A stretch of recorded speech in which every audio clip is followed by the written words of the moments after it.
మనందరికీ నమస్కారం. పరమేశ్వర స్వరూపమైన సభకు నమస్కారం. ఉపన్యాసాన్ని ప్రారంభించదలుచుకున్నాను. మీ రాశి ఫలితాలు చెప్పడం కాదండి.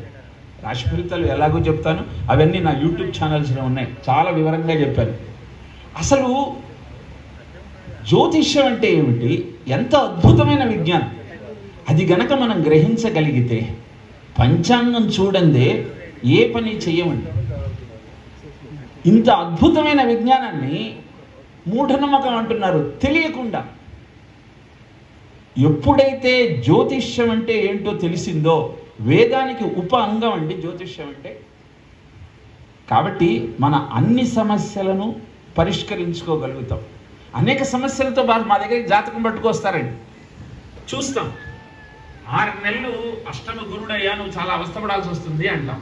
అనగానే వాడు ఏమంటాడంటే, సరే 6 నెలల తర్వాత అలవాటు పడిపోతావా వాటికి, 6 నెలల తర్వాత అవస్థగా ఏమవుతుంది. అవశ్యం అనుభోక్తవ్యం కృతం కర్మ శుభాశుభం. మీ చేసినటువంటి పనులకు అవస్థలు అనుభవించాల్సిందే. మరి అంతకాడికి ఎందుకండి ఈ రాశుల ఫలితాలు తెలుసుకోవడం? ఇదే ప్రశ్నను కంచి పరమాచార్యని అడిగారు. స్వామి, అవశ్యం అనుభోక్తవ్యం అని మీరే అంటున్నారు, మళ్ళీ ఆ దోషానికి ఈ గ్రహానికి శాంతి చేయి, ఆ దోషానికి ఈ దానం ఇయ్యి, ఆ దోషానికి ఈ రత్నం పెట్టుకో అని కూడా మీరే చెప్తున్నారు, ఇదే న్యాయము అన్నారు. అంటే కంచి పరమాచార్య ఏం చెప్పారంటే, నాయన బయట వర్షం పడుతుందని నీకు తెలుసు, నువ్వు బయటికి వెళ్ళేటప్పుడు గొడుగు వేసుకుని వెళతావు. గొడుగు వేసుకుని వెళ్ళినంత మాత్రాన నీ శరీరంలో ఏ అంగము తడవకుండా ఉంటుందా? ఎక్కడో అక్కడ తడుస్తుంది. కానీ majority of the rain cannot drench you. దాని నుంచి నువ్వు బయటపడగలుగుతావు. దోష నివారణ కూడా అదే. ఆ విజ్ఞానాన్ని మనకు అందించిన వాడు ఋషి అండి.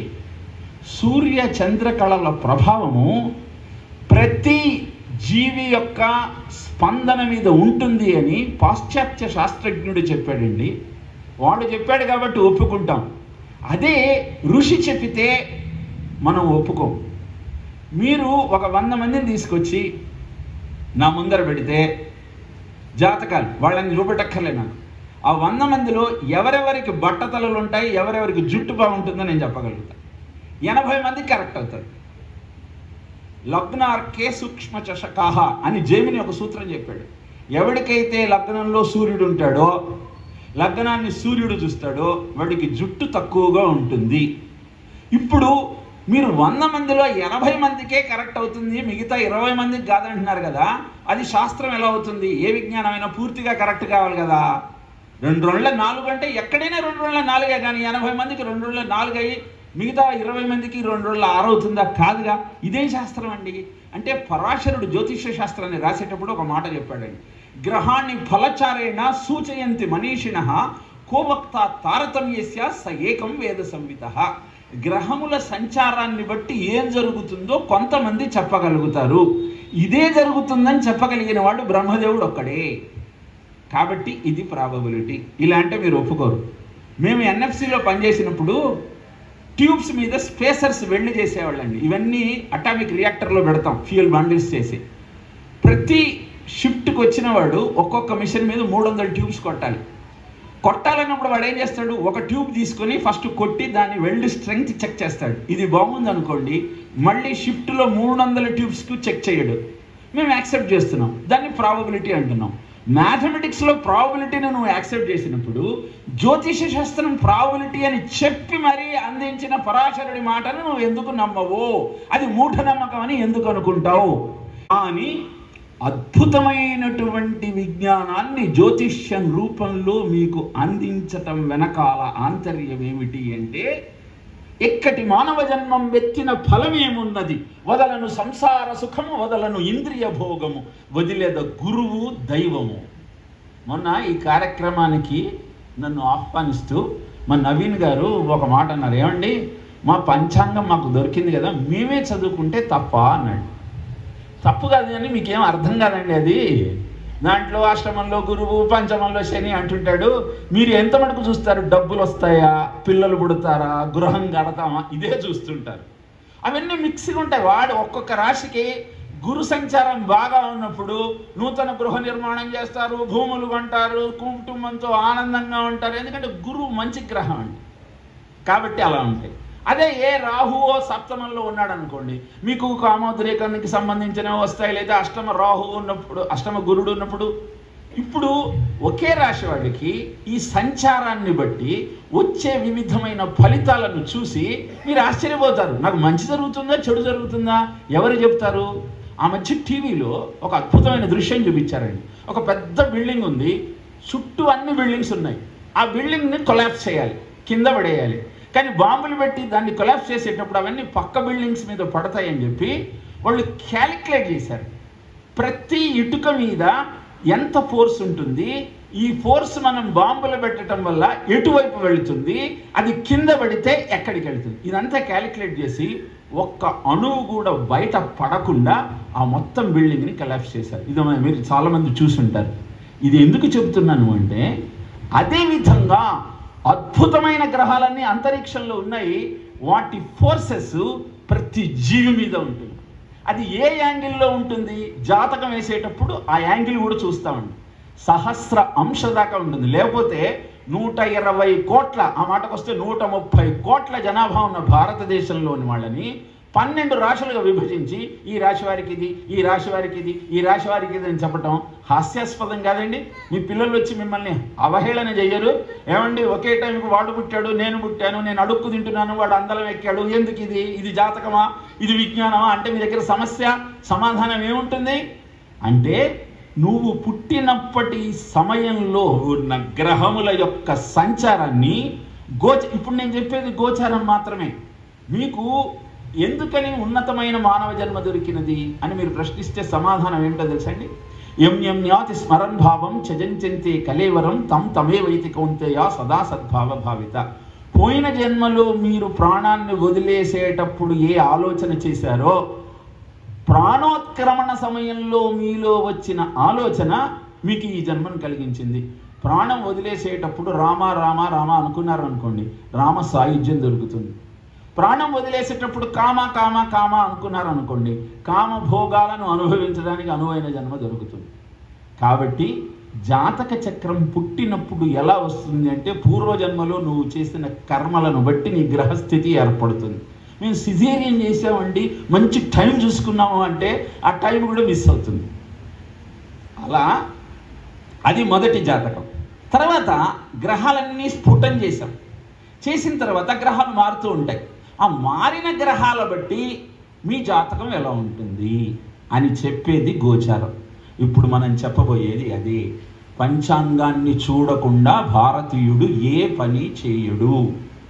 మరి ఇంతటి జ్యోతిష్య విజ్ఞానం మీద ఒక ఐహిత్యం ఉంది, అది కూడా చెబుతారు. భారత యుద్ధం జరిగే సమయంలో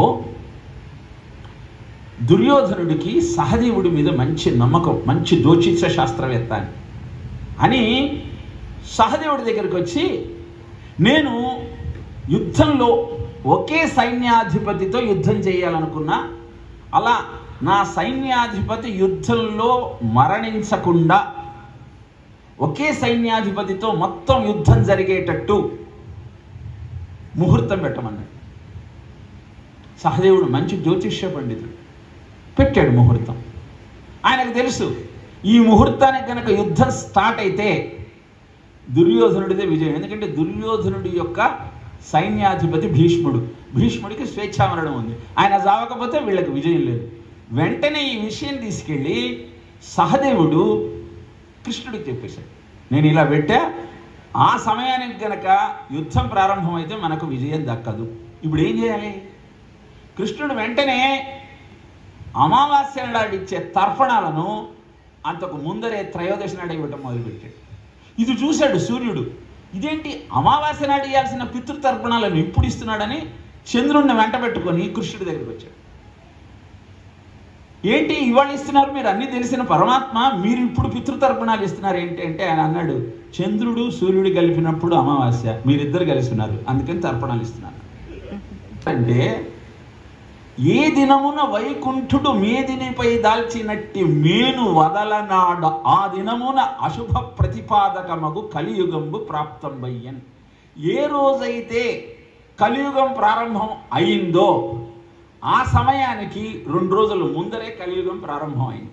ఎందుకు అంటే ఆయన మార్చేశాడు, అమావాస్యను ముందరికి లాగాడు.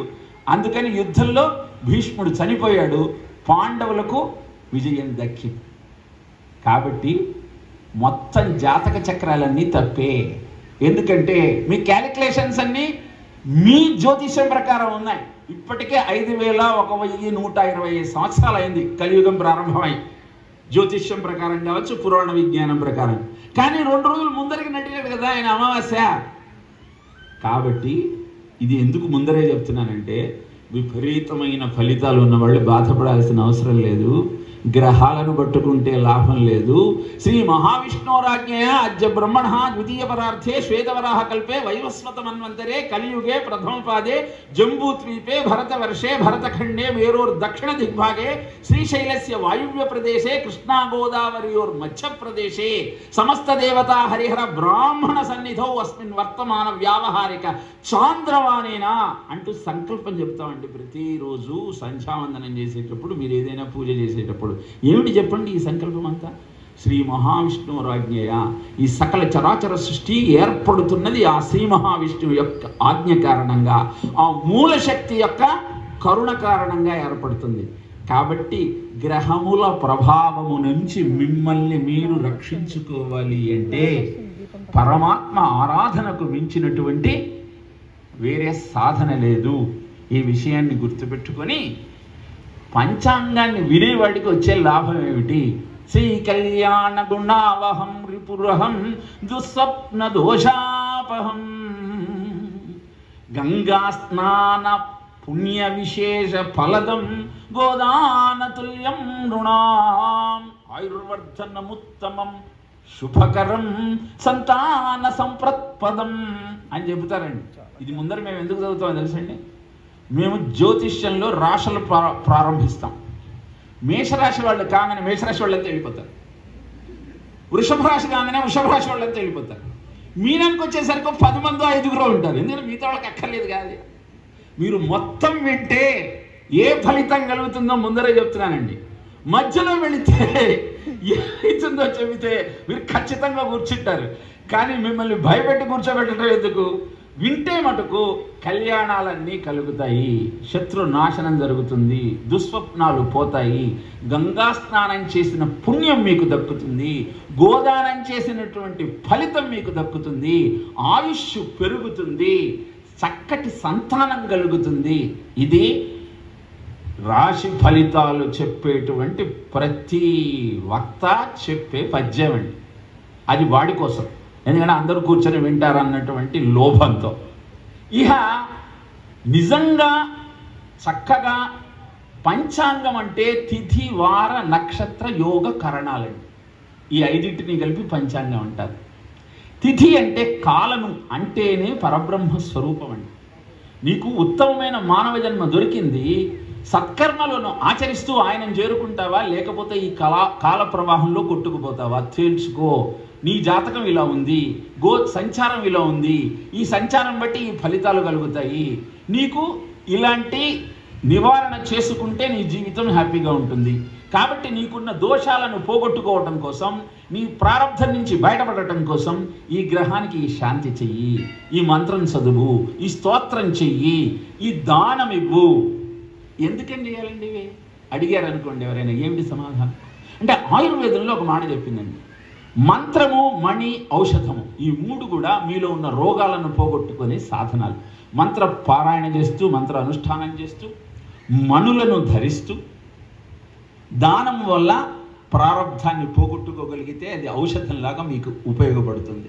వెంటనే మీకు సందేహం వస్తుంది, మాకు ఏం రోగం లేదు కదండి, మీరు ఎందుకని ఇవన్నీ చేయమంటారు అంటే, శరీరము ఉండటమే భవరోగం అని చెప్పబడుతుందండి. ఈ శరీరంతో నువ్వు ఆచరించాల్సిన సత్కర్మలను చక్కగా ఆచరించలేకపోవటమే నీ కర్మల యొక్క ప్రారంధం యొక్క ఫలితం.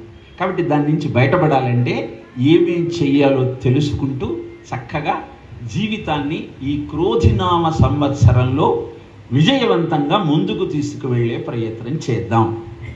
మొట్టమొదట ప్రతి సంవత్సరం నామంలోనే ఆ సంవత్సరంలో ఏం జరగబోతుందో చెప్పబడుతుంది.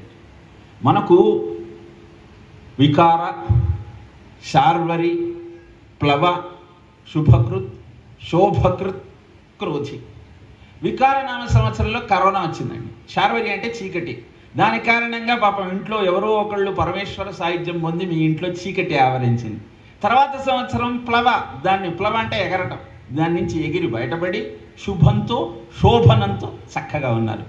మరి శుభకార్యాలు చేస్తూ శోభనంలో ఉన్న మీరు మీ ధర్మాన్ని మరిచిపోతే భగవంతుడికి క్రోధం వస్తుందండి. సో ఈ సంవత్సరం ఏమైంది?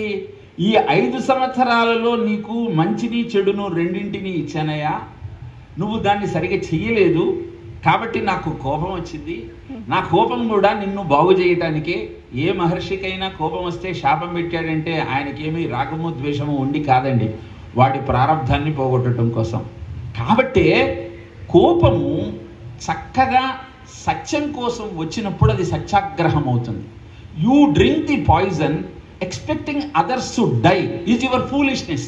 నువ్వు విషం దాగి ఎదుటివాడు చావాలనుకోవటం ఎంత అవివేకమో, కోపంలో నువ్వు ఎదుటివాడిని శాపనార్థాలు పెడుతూ నువ్వు నాశనం అయిపోవాలి, నువ్వు మట్టి కొట్టుకుపోవాలి అనటం కూడా అంతే మూర్ఖత్వం. ఎందుకంటే క్రోధాద్భవతి సమ్మోహ, సమ్మోహ స్మృతి విభ్రమ, స్మృతి భ్రంశాత్ బుద్ధినాశో, బుద్ధినాశాత్ ప్రణశ్యతి అని భగవద్గీత చెబుతుందండి. కోపం వస్తే సమ్మోహనం కలుగుతుంది. సమ్మోహనం కలిగినప్పుడు బుద్ధి నశిస్తుంది. బుద్ధి నశిస్తే నీకు జంతువుకు తేడా ఏముందండి? భార్య భర్తని పట్టు చీర కొనమంది, బోనస్ వస్తే కొంటానన్నాడు. బోనస్ వచ్చినప్పుడే వాళ్ళ అమ్మగారికి ఏదో అనారోగ్యం వచ్చింది, డబ్బులన్నీ అక్కడ ఖర్చు పెట్టేశాడు. వెంటనే ఈ నెల కాదే వచ్చే నెల కొంటానని ఈమెకు విపరీతమైన కోపం వచ్చింది. నాకు తెలుసండి, అప్పుడే నేను మా భావం చేసుకుందాం అనుకున్నాను, మిమ్మల్ని చేసుకున్నాను, నా కర్మ కాలింది అని 25 ఏళ్ల దాంపత్యం పట్టు చీరతో ఫట్ అంతే. పాపం నిజానికి ఆమెకు ఆ ఉద్దేశం లేదు, కానీ కోపంలో తనను తాను మరిచిపోయింది. క్రోధం అంటే అదేనండి. క్రోధి అంటే కోపముతో ఉన్నవాడు. మరి నీ కోపము సత్కార్యక్రమం కోసం నువ్వు ఉపయోగించగలిగినప్పుడు అద్భుతాలను సృష్టిస్తుంది. అందుకే ప్రతి దేవుడి చేతిలో ఆయుధం ఉంటుందండి. ఎందుకని రాముడు కోదండాన్ని, కృష్ణుడి చక్రాన్ని పట్టుకోవడంలో ఆంతర్యం ఏమిటి? నాయన, సరైన మార్గంలో నీ జీవితాన్ని నువ్వు గడపగలిగినట్టయితే నేను నీకు నా కరుణను చూపిస్తా, నువ్వు తప్పావా నా కోపాన్ని చూపిస్తా. కాబట్టి ఈ ఉపోద్ఘాతంతో సంవత్సరం ఫలితాలను తెలుసుకుంటూ ఒక్కొక్క రాశి వారి యొక్క జాతకం ఎలా ఉందో తెలుసుకునే ప్రయత్నం చేద్దాం. మొట్టమొదట క్రోధినామ సంవత్సరానికి ఫలితం ఏంటంటే, క్రోధి అబ్ధేత్ అఖిల లోకాః క్రోధ లోభపరాయణాః ఈతి దోషేణ నియతం మధ్య సస్యార్థ వృష్టయః అంటాడు. అంటే ఈ క్రోధినామ సంవత్సరంలో అందరూ కోపంతో లోభంతో ఉంటారు. ఈతి బాధలు బాధిస్తాయి, వర్షాలు పంటలు మధ్యస్థంగా ఉంటాయి. ఇది క్రోధినామ సంవత్సరం యొక్క ఫలితం. మిగతా ఫలితాలు దీనికి భిన్నంగా ఉంటాయి. ఇప్పుడు మీకు వినేటప్పుడు అక్కడే ఆకస్మిక ధన నష్టం అంటాడు, అక్కడే ఆకస్మిక ధనలాభం అంటాడు, ఆ గ్రహము ఈ గ్రహము అన్నీ చెప్తుంటాడు. Don't get confused. దాన్ని ఎలా వివరించుకోవాలో మనకున్న సమయంలో మీకు అర్థమయ్యేలాగా నేను చెప్పగలిగినంత చెప్పే ప్రయత్నం చేస్తాను.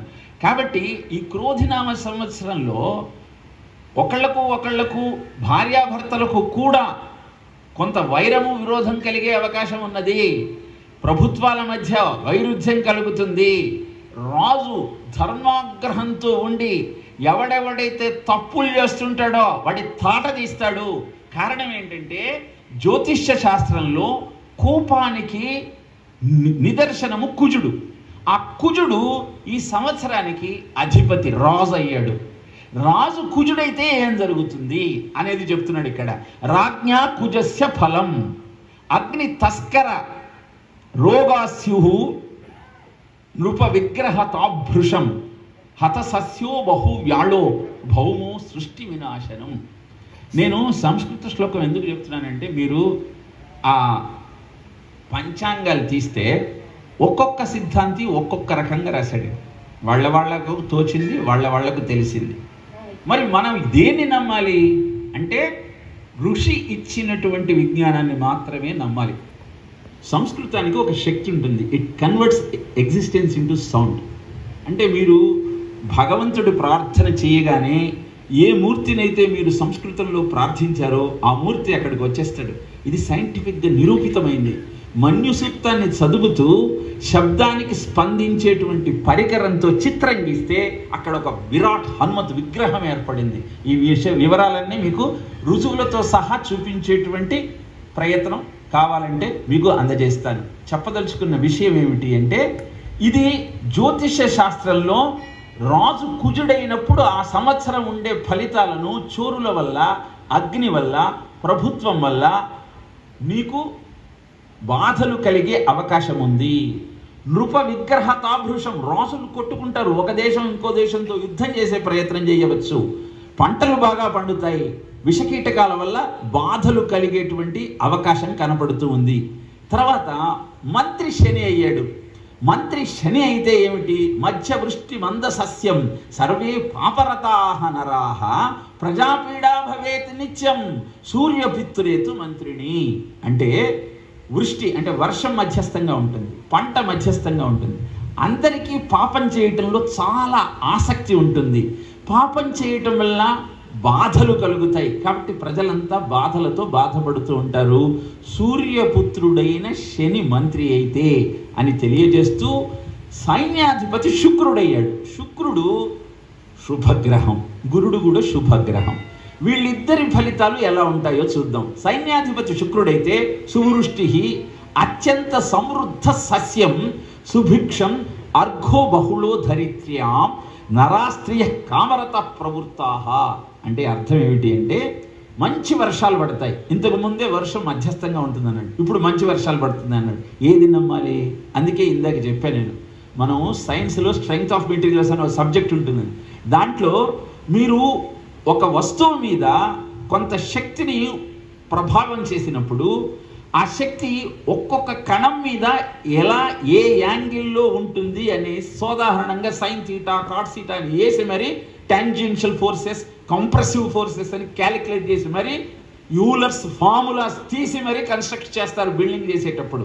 ఏదేమైనా చెప్పదలుచుకున్న విషయం ఏమిటంటే, శనిగ్రహం ద్వారా అలా ఉంటే, కుజగ్రహం ద్వారా ఇలా ఉంటే, శుక్రగ్రహం ద్వారా ఇలా ఉంటుంది. ఇవన్నీ అంతరిక్షంలో ఉన్న గ్రహాలే. వాటి ప్రభావం ప్రతి జీవుడి మీద, ప్రతి ప్రాణి మీద, ప్రతి వస్తువు మీద ఉంటుందని చెప్పటం కోసమే శుక్రుడి కారణంగా మంచి పంటలు పండుతాయి, అందరూ ఆనందంగా ఉంటారు, ధరలు తగ్గుతాయి.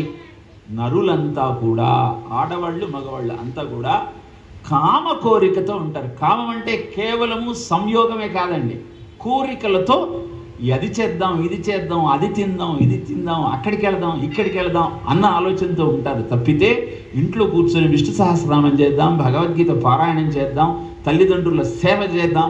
జ్యోతిష శాస్త్రం ఇంకొక ముఖ్యమైన మాట చెప్తుందండి, నీకు గ్రహాలు ఎంత బాధను కలుగ చేస్తున్నా దాని నుంచి బయటపడాలంటే రోజు తల్లిదండ్రుల సేవ చెయ్యి. తల్లిదండ్రులు గనక సంతోషిస్తే గ్రహ దోషాలన్నీ పోతాయని చెప్పిందండి జ్యోతిష శాస్త్రం. నేను చెప్పిన మాట కాదు. మనమేం చేస్తామంటే తల్లిదండ్రులను పట్టించుకోకుండా ఈ ఆదివారం నేను షిరిడీ సాయి సేవాశ్రమానికి వెళ్ళి అనాథలందరికీ అన్నదానం చేస్తానని పోతాడు. ఇక్కడ తండ్రి ఏమో తిండి లేకుండా నానావస్థ పడుతూ. వృద్ధాప్యంలో బాధించేది వ్యాధి కాదండి, ఒంటరితనం. అప్పటిదాకా యవ్వనంలో ఉన్నప్పుడు నేను అది చేశాను, ఇది చేశాను, సైంటిస్ట్గా ఉన్నప్పుడు అన్ని మిషన్లు చేశాను, ఇన్ని మిషన్లు అని చెప్పుకుంటాడు. అప్పుడు అందరి దగ్గరకు వస్తుంటారు, వీడి మాటలు బాగుంటాయి. తర్వాత వీడి మాటలు మాట్లాడటమే సరిగా రాదు, వచ్చి కూర్చున్నాడంటే సెల్ఫ్ డబ్బా మొదలవుతుంది. ఇంకా నేను అది చేశాను, ఇది చెప్పటం కదా. చేసి ఆనందించేవాడు యువకుడు, చూసి ఆనందించేవాడు వృద్ధుడు అని తెలుగులో ఒక సామెత ఉంది. కాబట్టి అలా వృద్ధాప్యంలో ఉండి బాధపడుతున్న వారికి నువ్వు గనక సేవ చేయగలిగితే గ్రహ దోషాల నుంచి బయటపడవచ్చు. ఇవన్నీ వినాల్సిన అవసరమే లేదు. కాబట్టి అంతా కామంతో ఉండి ధర్మాన్ని మర్చిపోతారు. ఇక సస్యాధిపతి కుజుడు. కుజుడుకు ఈ పోర్ట్ఫోలియో కూడా కుజుడే ఉంచుకున్నాడండి. ఏమిటి? సుముష్టి సర్వదేశేషు సమృద్ధ చణకాదయ రక్తధూమి సుఫలితా.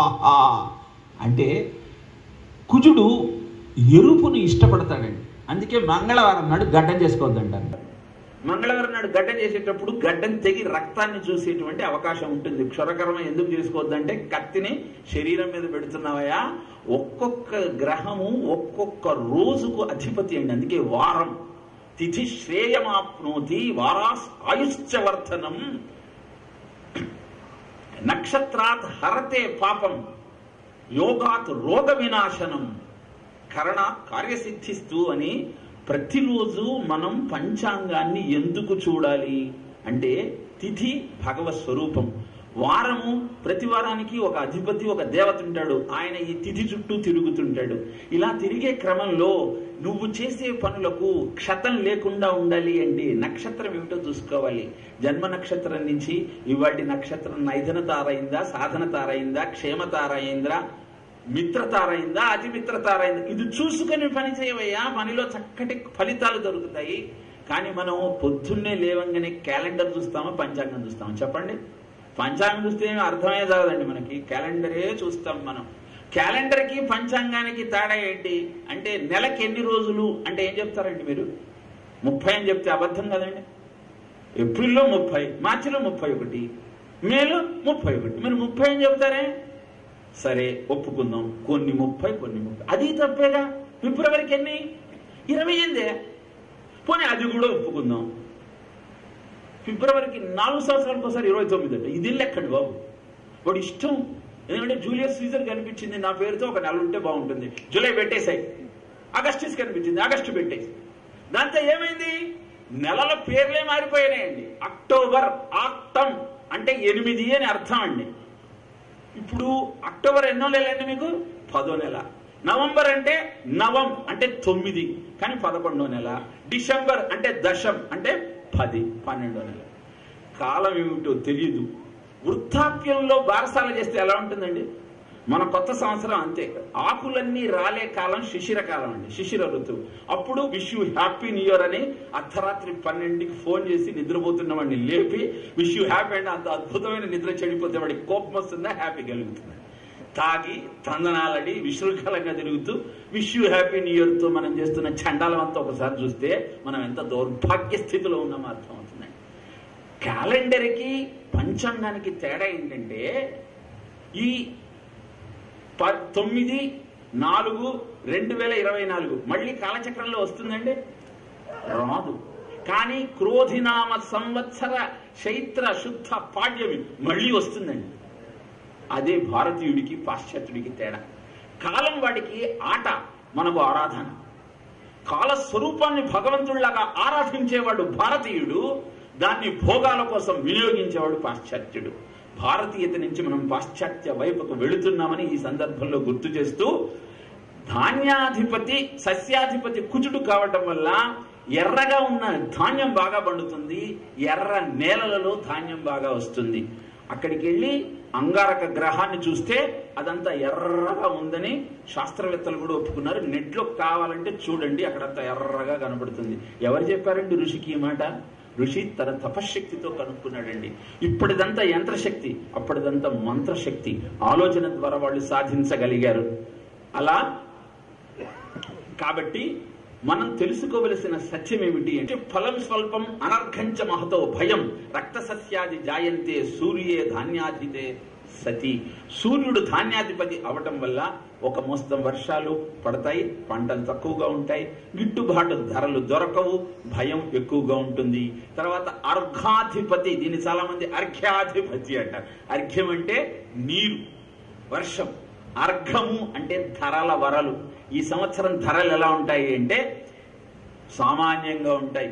కారణము శుక్రుడు అర్ఘాధిపతి కాబట్టి చెరకు, శాలిధాన్యము, జలసస్యము బాగా పెరుగుతుంది, వర్షం బాగా పడుతుంది. మేఘాధిపతి శుక్రుడు. అతివృష్టి, సుభిక్షము, మంచి పంటలు, రోగాలు లేకపోవటము, పాలు బాగా దొరకటము మేఘాధిపతి శుక్రుడు అవటం వల్ల మనకు దొరికే ఫలితము. రసాధిపతి గురువు కాబట్టి వర్షం బాగుంటుంది, వృక్షాలు బాగా పండుతాయి, పంటలు బాగా ఉంటాయి, అందరికి ఆరోగ్యం బాగా ఉంటుంది. నీరసాధిపతి కుచుడు కావటం వల్ల పగడాలు, రాగి, రక్త చందనము, ఎర్ర వస్త్రాలు బాగా అభివృద్ధి చెందుతాయి. ఇక గోవులు మనకు ధనానికి చిహ్నం. గోవులకు పశుపాలకుడు ఈసారి యముడయ్యాడు. యముడి పని ఏమిటి? గోవులను హింసించటమే. కాబట్టి గోహింస జరుగుతూ ఉంటుంది. కబేళాలకు గోవులను తరలించి హింసించే ప్రయత్నం చేస్తారు. కానీ మన అదృష్టం ఏమిటంటే ఆ గోవులను గోష్టం నుంచి బయటికి తీసుకొచ్చేవాడు శ్రీకృష్ణుడయ్యాడు. కాబట్టి వ్యాన్లలో ఎక్కించి గోవులను కబేళ్లకు తరలిస్తున్నటువంటి సమయంలో గోరక్షకులు వాళ్లను నిరోధించి గోవులను కాపాడి ధర్మాన్ని నిలబెడుతూ విప్రాగావాశ్చ వేదాశ్చ తపశ్శక్తి దమశమ శ్రద్ధాదయా తితిక్షాచ క్రతవశ్చ హరిస్తనో, ఆ శ్రీమన్నారాయణుడి యొక్క శరీరమే గోవు అన్నటువంటి నమ్మకంతో గోవులను కాపాడే పరిస్థితులు మనకు కనబడుతూ ఉన్నాయి. తర్వాత గురుమౌఢ్యము 5వ తారీఖు మే నుంచి ప్రారంభమయ్యి జూన్ 1 దాకా ఉంది. అలానే శుక్రమౌఢ్యము 1 మే నుంచి ప్రారంభమయ్యి జూలై 7 దాకా ఉంది. ఈ శుక్ర గురు మౌఢ్యం ఏమిటి అంటే ఏదైనా గ్రహము సూర్యుడి దగ్గరగా ఉంటే దాన్ని అస్తంగతము అంటారు. సూర్యుని ప్రభావం ముందు మిగతా గ్రహాల యొక్క ప్రభావం నడవదు. అందుకే ఏ శుభకార్యం చెయ్యాలన్నా గురు శుక్ర బలాలు చూస్తాం. ఎందుకంటే ఈ 2 శుభగ్రహాలు సుఖాన్ని ధర్మాన్ని నీలో సుఖం కలిగిస్తూ ధర్మబద్ధమైన ఆనందాన్ని నీకు అందించేవారు ఈ గురు శుక్రులు. వీళ్ళు ఎప్పుడైతే సూర్యగ్రహానికి దగ్గరగా వెళతారో అప్పుడు వాళ్ళ ప్రభావం తగ్గిపోతుంది. అలాంటి సమయంలో శుభకార్యాలు నువ్వు చేస్తే నీకు కలసి రావు. కాబట్టి వివాహాది శుభకార్యాలు కానీ గృహ ప్రవేశాల లాంటి శుభకార్యాలు కానీ చెయ్యవద్దు. అన్నప్రాసన కావాలంటే చేసుకోండి, ప్రయాణాలు కావాలంటే చెయ్యండి, విదేశాలకు కావాలంటే వెళ్ళండి. కానీ వివాహాది శుభకార్యాలు గృహ ప్రవేశాలు ఇలాంటివి చేయకండి. కర్తరి 4th మే నుంచి 28th మే. ఈ కర్తరి ఎందుకు చెప్తారంటే ఎండాకాలంలో బాగా హీట్ ఉంటుందండి. ఆ టైంలో మీరు కన్స్ట్రక్షన్ ప్రారంభిస్తే పాపం పని చేసేవాళ్ళు ఎంత ఇబ్బంది పడతారండి. అందుకని మానవతా దృక్పథంతో రోహిణీ కర్తలు మట్టి పనులు చేయవద్దు అంటూ నిర్ణయించారు. ఇక నర్మదా నది పుష్కరాలు 1 మే నుంచి 12th మే పుష్కర స్నానం తప్పనిసరిగా చెయ్యాలండి. వీటన్నింటికి సంబంధం ఉందండి. గామావిష్యచ భూతాని ధారయామ్యహమోజస పుష్ణామి చౌషధి సర్వా సోమోభూత్వా రసాత్మక. చంద్రుడి రూపంలో భగవంతుడే పుణ్యనదులన్నింటికీ తన శక్తిని అందిస్తూ ఉన్నాడు. కార్తీక మాసంలో నదీ స్నానం చెయ్యమంటారు, శ్రావణ మాసంలో పురిటి నొప్పులు వస్తాయి కాబట్టి చెయ్యొద్దంటారండి. ఎందుకని ఈ విషయాలు ఇక్కడ ప్రస్తావన చేస్తూ ఉన్నానంటే భారతీయ జీవన విధానంలో మనం చేసే ప్రతి పని కూడా విజ్ఞానాన్ని, వినోదాన్ని, ఆనందాన్ని, అభ్యుదయాన్ని, అభివృద్ధిని అన్నింటినీ అందించేదే అన్న సత్యాన్ని మీరు గుర్తించగలిగితే జ్యోతిష్య విజ్ఞానంలో ఉన్న ఆంతర్యం ఏమిటో మీరు పట్టుకోగలుగుతారు. కుంభమేళ, ప్రయాగరాజు కుంభమేళ జనవరి 13th నుంచి ఫిబ్రవరి 26 దాకా ఉంది. ఈ నేపథ్యంలో ఇంకా చెప్పాలని నాకున్న వినే ఊపక మీకు లేదు కనుక